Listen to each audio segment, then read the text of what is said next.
In that report, global trade uncertainty is listed as the #1 challenge to the economy. Our Kim Hyesung sheds light on the status of the nation's exports and trade outlook.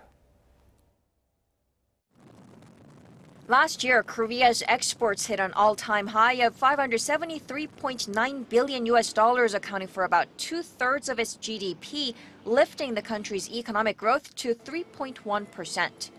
But with an escalating trade dispute between the U.S. and China, Korea's main economic driver, exports, is under fire.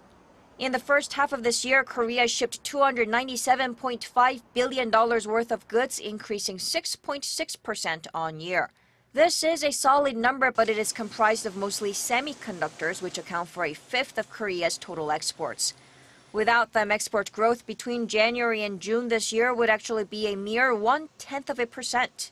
With chip makers cutting down on facilities investment and the industry possibly nearing the end of a 2-year semiconductor supercycle that started in late 2016, Korea's export growth could actually fall sharply if semiconductor exports start to slow down.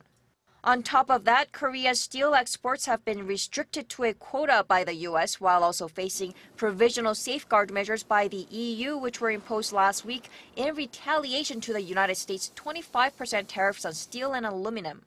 Already, Korea's auto exports and steel exports dropped over 5% and 0.3% on year between January and June, and the concern is that this could worsen in the later half of this year. The Trump administration's probe into auto imports add another risk. If the U.S. concludes that auto imports, including those from Korea, hurt its national security, the Trump administration could go ahead and impose tariffs of 25% on autos. Growing trade protectionism not only hurts global trade and Korean exports, it also hurts domestic consumption and investment. All this means increasing pressure on Korea's economy.